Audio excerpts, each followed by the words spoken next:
ನಮಸ್ಕಾರ. ಇವತ್ತಿನ video trading ಮಾಡುವವರಿಗೆ 6 ಸುವರ್ಣ ಸೂತ್ರಗಳು. ನಾನು ಡಾಕ್ಟರ್ ಭರತ್ ಚಂದ್ರ. ವಿಡಿಯೋಗಳ ಉದ್ದೇಶ ಕನ್ನಡಿಗರ ಸೇವೆ. ನಿಮಗೆಲ್ಲ ಟ್ರೇಡಿಂಗ್ ಮತ್ತು ಇನ್ವೆಸ್ಟಿಂಗ್ ಇದರ ನಡುವೆ ಇರುವ ಅಂತರ ಗೊತ್ತಿದೆ ಅಂತ ತಿಳ್ಕೊತೀನಿ. ನಾವು ಸಾಮಾನ್ಯವಾಗಿ ನಮ್ಮ ಕಾರ್ಯಾಗಾರದಲ್ಲಿ ಎಲ್ಲರಿಗೂ ಹೇಳೋದು, ನೀವು ಇನ್ವೆಸ್ಟಿಂಗ್ ಮಾಡಬೇಕು. ಸುಮಾರು ಜನ ಟ್ರೇಡಿಂಗ್ ಕೂಡ ಮಾಡ್ತಾ ಇರ್ಬೋದು, ಸ್ವಲ್ಪ ಸೀನಿಯರ್ ಆಗಿರ್ಬೋದು. ಅದಕ್ಕೋಸ್ಕರ ಇವತ್ತು ಒಂದು ಒಳ್ಳೆಯ ವಿಡಿಯೋ ಮಾಡಿದ್ದೇವೆ. ನೀವು ನೋಡಿದ್ರೆ ಸಾಕಾಗೋದಿಲ್ಲ, ಎಲ್ಲರಿಗೂ ಇದನ್ನು ನೀವು ಫಾರ್ವರ್ಡ್ ಮಾಡಬೇಕಾಗ್ಬೋದು. ಮತ್ತೆ ನೀವು ಡಾಕ್ಟರ್ ಭರತ್ ಚಂದ್ರ ಇನ್ಸ್ಟಿಟ್ಯೂಟ್ ಕನ್ನಡ ಚಾನಲ್ ಮೆಂಬರ್ ಅಲ್ಲ ಅಂತಂದ್ರೆ ಇದೀಗ ಸಮಯ ಸಬ್ಸ್ಕ್ರಿಪ್ಷನ್ ಬಟನ್ ಬೆಲ್ ಐಕಾನ್ ಒತ್ತಿ ವಿಡಿಯೋನ ನಿಮ್ಮ ಎಲ್ಲಾ ಸ್ನೇಹಿತರಿಗೂ ಫಾರ್ವರ್ಡ್ ಮಾಡಿ. ಮತ್ತೆ ವಿಡಿಯೋ ಚೆನ್ನಾಗಿದ್ರೆ ಲೈಕ್ ಬಟನ್ ಒತ್ತುವುದನ್ನು ಎಂದಿಗೂ ಮರೆಯಬೇಡಿ. ಇದು ನಾವು ನಿಸ್ವಾರ್ಥದಿಂದ ನಿಮಗೋಸ್ಕರ ಮಾಡ್ತಾ ಇರುವಂತ ವಿಡಿಯೋಗಳು. ಆಗ್ಲೇ ಹೇಳಿದ ಹಾಗೆ ಷೇರು ಮಾರುಕಟ್ಟೆಯಲ್ಲಿ ಹಣವನ್ನು ಮಾಡಲಿಕ್ಕೆ 2 ವಿಧ, ಒಂದು ಲಾಂಗ್ ಟರ್ಮ್ ಮತ್ತೊಂದು ಶಾರ್ಟ್ ಟರ್ಮ್. ಬಹಳ ಜನ ಶಾರ್ಟ್ ಟರ್ಮ್ ಅನ್ನು ಕೂಡ ಮಾಡ್ತಾ ಇದ್ದಾರೆ. ಅದರಲ್ಲಿ ಸಕ್ಸಸ್ಫುಲ್ ಆಗಬೇಕು ಅಂತಂದ್ರೆ ನಿಮಗೆ ಟೆಕ್ನಿಕಲ್ ನಾಲೆಜ್ ಮಾತ್ರ ಸಾಕಾಗೋದಿಲ್ಲ, ರೈಟ್ ಆಟಿಟ್ಯೂಡ್ ಕೂಡ ಇರಬೇಕಾಗುತ್ತೆ. ಅದಕ್ಕೆ ನಾವು ಟ್ರೇಡಿಂಗ್ ಮೈಂಡ್ ಸೆಟ್ ಅಂತ ಕರಿತೇವೆ. ಅಲ್ಲಿ ನೀವು ಒಂದಷ್ಟು ರೂಲ್ಸ್ ನ ಫಾಲೋ ಮಾಡಬೇಕಾಗುತ್ತೆ, ಒಂದಷ್ಟು ಡಿಸಿಪ್ಲಿನ್ ಪೇಷನ್ಸ್ ಇರಲೇಬೇಕಾಗುತ್ತೆ. ಆದ್ದರಿಂದ ಈ ಟ್ರೇಡಿಂಗ್ ರೂಲ್ಸ್ ಅನ್ನು ನೀವು ನಿಮ್ಮ ಮನಸ್ಸಿನಲ್ಲಿ ಇಂಪ್ರಿಂಟ್ ಮಾಡ್ಕೋಬೇಕಾಗುತ್ತೆ. ಮತ್ತು ಮುಂದಿನ ದಿನಗಳಲ್ಲಿ ನೀವು ಯಾವುದೇ ಶಾರ್ಟ್ ಟರ್ಮ್ ಮಾಡಬೇಕಾದ್ರೂ ಈ ರೂಲ್ಸ್ ಅನ್ನು ಫಾಲೋ ಮಾಡಿ ಅಂತ ಹೇಳಲಿಕ್ಕೋಸ್ಕರ ಈ ವಿಶೇಷವಾದ ವಿಡಿಯೋನು ಮಾಡಿದ್ದೇವೆ. ಈಗ ಮೊದಲನೆಯ trading rules, protecting your capital is most important. Warren Buffett ಅವರು ಒಂದು ಮಾತು ಹೇಳ್ತಾರೆ, ಷೇರು ಮಾರುಕಟ್ಟೆಯಲ್ಲಿ ಇಂಪಾರ್ಟೆಂಟ್ ರೂಲ್ ನಂಬರ್ 1 ಏನು ಅಂದ್ರೆ ಡೋಂಟ್ ಲೂಸ್ ದ ಕ್ಯಾಪಿಟಲ್.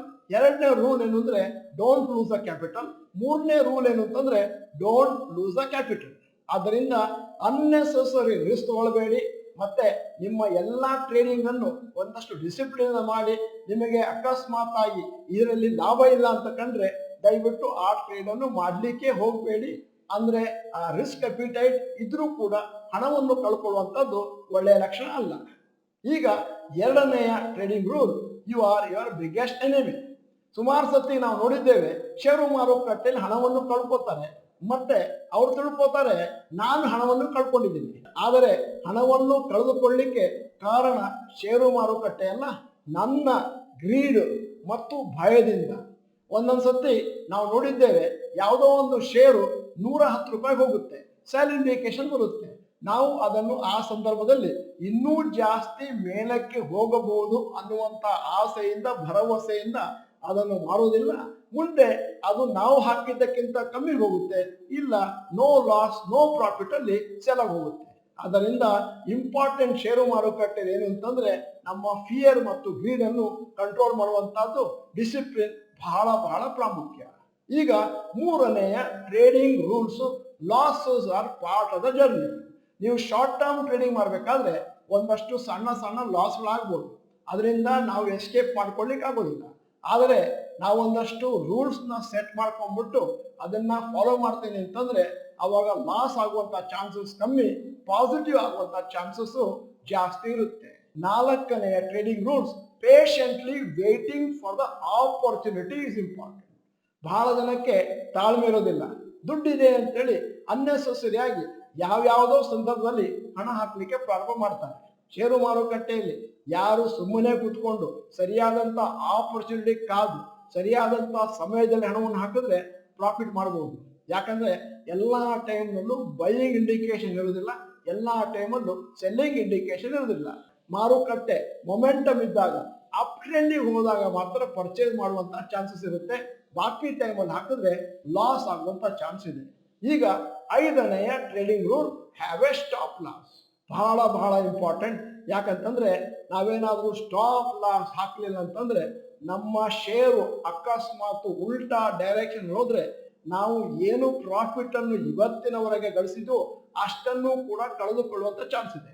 ಅದಕ್ಕೋಸ್ಕರ ಆ ಕ್ಯಾಂಡಲ್ ಸ್ಟಿಕ್ ಟೆಕ್ನಿಕ್ ನ ಬಳಸ್ಕೊಂಡು ನಾವೇನಾದ್ರೂ ಆ ಪರ್ಟಿಕ್ಯುಲರ್ ಡೇದು ಲೋಯೆಸ್ಟೋ ಅಥವಾ ನಾವೇನಾದ್ರೂ ರಿವರ್ಸ್ ಡೈರೆಕ್ಷನ್ ಹೋಗ್ತಾ ಇದ್ರೆ ಆ ಪರ್ಟಿಕ್ಯುಲರ್ ಡೇಸ್ ಹೈಯೆಸ್ಟ್ ಲೆವೆಲ್ ಅಲ್ಲಿ ಸ್ಟಾಪ್ ಲಾಸ್ ಹಾಕಿದ್ರೆ ಲಾಸ್ ಆದ್ರೆ ಸ್ಮಾಲ್ ಅಮೌಂಟ್ ಲಾಸ್ ಆಗುತ್ತೆ, ದೊಡ್ಡ ಅಮೌಂಟ್ ಲಾಸ್ ಆಗೋದಿಲ್ಲ.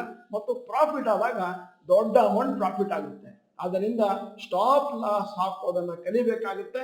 ಟ್ರೇಡಿಂಗ್ ಅನ್ನ ನೀವು ಮಾಡ್ತೀರಿ ಅಂತಂದ್ರೆ ಮತ್ತು ಅದಕ್ಕೋಸ್ಕರ ನೀವು ಹೊಸ ಹೊಸ ಟೆಕ್ನಿಕ್ಗಳನ್ನು ಅರಿತುಕೊಳ್ಬೇಕಾಗುತ್ತೆ.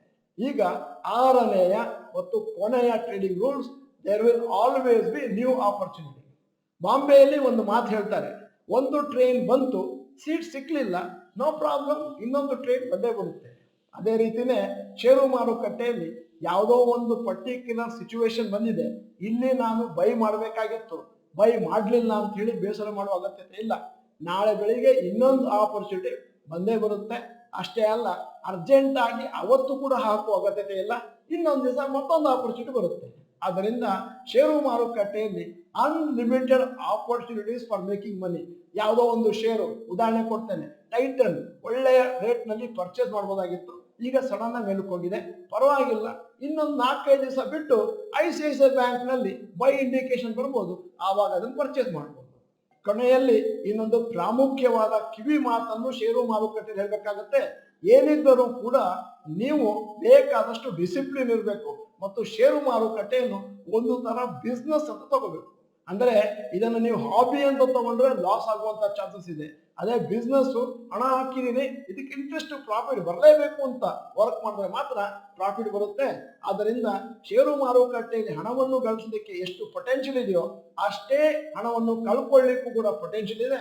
ಈ 6 ರೂಲ್ಸ್ ಅನ್ನು ಕರಗತಗೊಳಿಸ್ಕೊಂಡು ಇದನ್ನು ದಿನ ನಾನು ಪಾಲನೆ ಮಾಡ್ತೇನೆ ಮತ್ತು ದಿನ ಅದನ್ನು ಓದ್ಬಿಟ್ಟು ಅರ್ಥ ಮಾಡ್ಕೋತೇನೆ ಅಂತಂದ್ರೆ ಮುಂದಿನ ದಿನಗಳಲ್ಲಿ ಟ್ರೇಡಿಂಗ್ ನಲ್ಲಿ ನೀವು ಜಾಸ್ತಿ ಪ್ರಾಫಿಟ್ ಮಾಡುವಂತ ಎಲ್ಲ ಚಾನ್ಸಸ್ ಇದೆ. ಇವತ್ತು ಈ ವಿಡಿಯೋದ ಕೊನೆಯಲ್ಲಿ ಒಂದು ಇಂಟ್ರೆಸ್ಟಿಂಗ್ ಪ್ರಶ್ನೆ ಕೇಳ್ತಾ ಇದ್ದೇನೆ. ಇನ್ನು ಮುಂದಿನ ದಿನಗಳಲ್ಲಿ ನೀವೇನಾದರೂ ಫುಲ್ ಟೈಮ್ ಇನ್ವೆಸ್ಟರ್ ಮತ್ತು ಟ್ರೇಡರ್ ಆಗಬೇಕು ಅಂತ ಆಸೆ ಇದೆಯಾ? ಎಸ್ ಅಥವಾ ನೋ ಅಂತ ಟೈಪ್ ಮಾಡಿ.